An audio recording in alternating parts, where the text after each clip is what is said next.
Bikono Ndebai, mother nature take no. How many of you remember this woman and may play video ketano? And I'm in danger right now. And I'm in danger.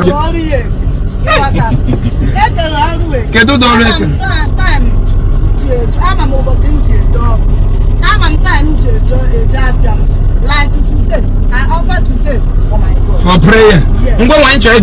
Prayer who no na Nigeria or the conway here better change. That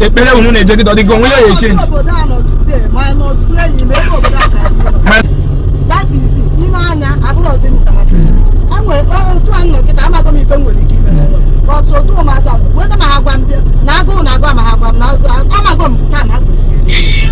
And I will not give you.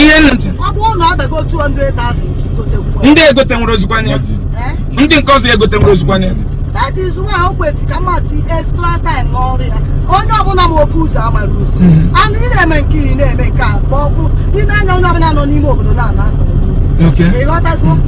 So, when they depend, you know, after I took one day, problem on which I know pray for that. So they're only creating this prayer agenda.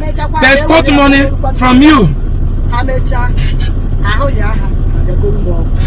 Okay. I forgot the video. Yes, young man, Mathias and do it. You actually just humiliate. When the next video may play no beginning. Na Jesus megine eme na nwanyi eze. Na Jesus emegode woman again odogu. Like phone number here the account number the na video no abukwa again. Account number the woman. Okay say eme. Obere ya kpopta mmadu n'ihu ụwa ko wanyele ya aka. Iti phone number ga ebe at the end of the day ewete 1000 enya ha 200 naira wele nke ọzọ machi ya akpa. Ihe na-emekwa no bogene abarakata. Nwere n'iru megine kwa mpete n'azụ.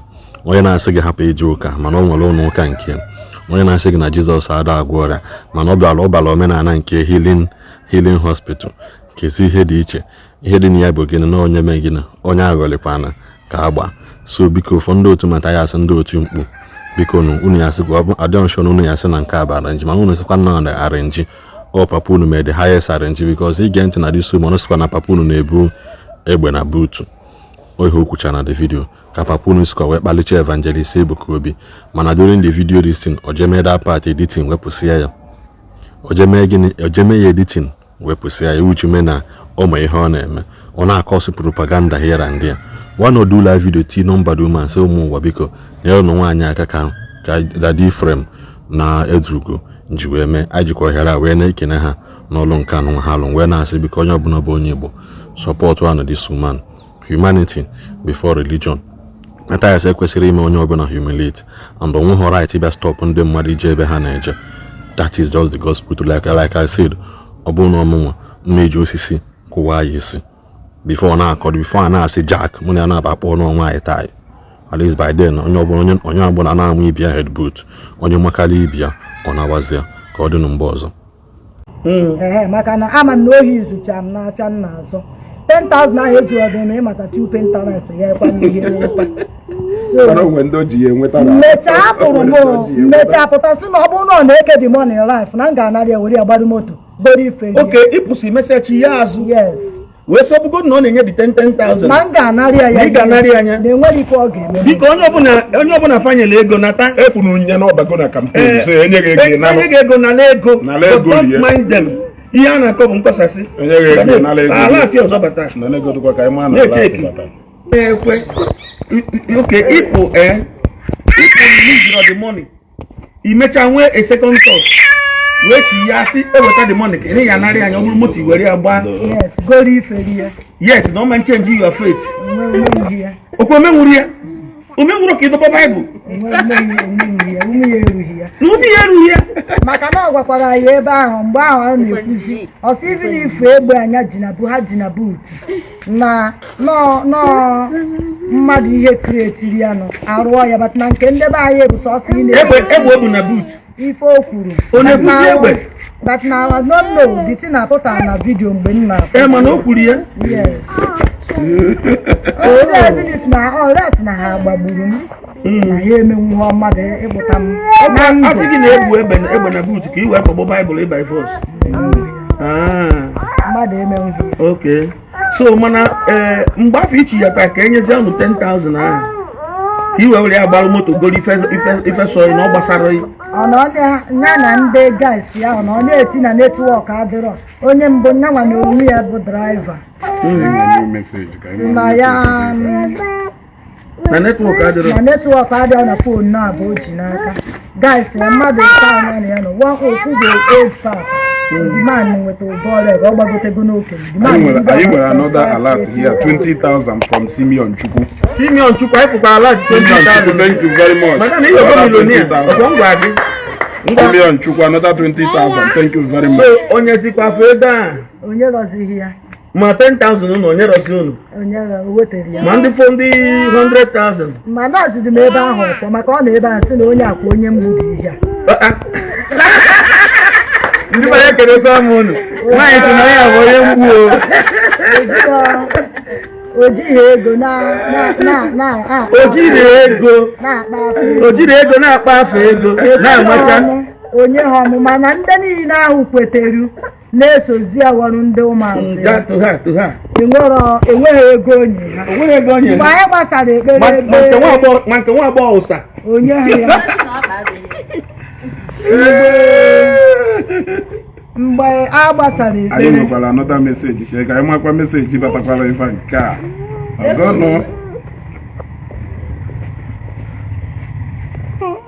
nke ndị Christians ụbọchị ụka ịkwadokwa jidekwa ụka omenani okwofu ụka ha ọ gwara m na enwere ife dịka ije ụka na-ekwụsị madam o nwere ụlọ ụka na mkpọ ụlọ ụka omenani o nwere ụlọ ụka na mkpọ ọsị gị jedebe ụka na gị jee chọọ ife ị ga-alụ the next thing bụ ọ divert ya gị tụ ụlọ ụka nke ya ọ sị na enweghị ihe dịka na Chineke ma Jizọs na-agọzi mmadụ si akọzi n'ihe ahụ Jizọs agọziwe naanị eketa Jizọs agọziwe naanị ka ọ bụ na Jizọs na-agọzi mmadụ ka ọ bụ na Jizọs na-agọzi mmadụ ka ọ bụ na Jizọs na-agọzi mmadụ ọ sị na Jizọs adịghị agọzi mmadụ o ji 10,000 eri ego a na-akụkọ Jizọs ahịa aka ebe ọ bụ na Jizọs na-agọzi mmadụ ife ụmụaka ịsa anụ na-emu Fageje school.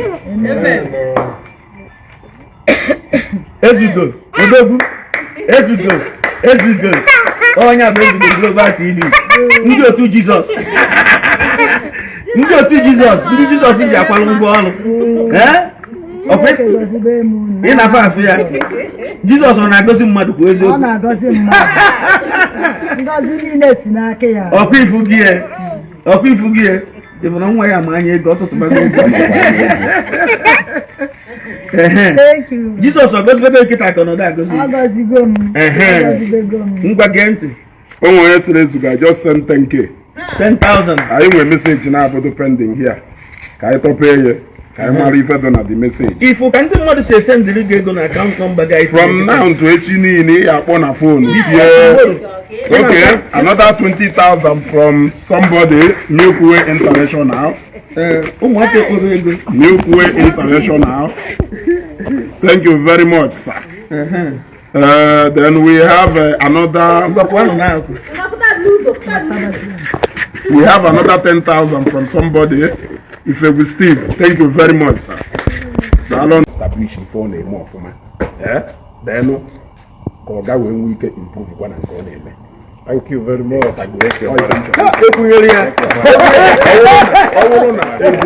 Madam, ego no need iji wee mere na ọkwọ na onweghị ife ọ na-eme according to onye na-enye mkpọtụ na Facebook na onwere ife ọ na-eme na ife anyị na-ekwu ka o si akwazie back to ife ọ na-eme bife enwezuo ya obi so iweruzie ọwụrụ double triple maka ego ya bịa ọzọ ọ ga-asị onye isi tikwa na ife ahụ improve kwa na nke ọ na-eme ụnụ a na-ekwu oyoyo onye a na-eweta onye a na-eweta o nwekwu ka ọ ya adị anyị enye aka chọta a bigger shop wee ife dịka warehouse nna o nwee ebe ego a ga-erue amemezi ife dịka ụmụ ife nri anyị achọba ife dịka supermarket obere supermarket mgbe afọ ọ ga-achọ ezigbote packet shirt na trouser na tie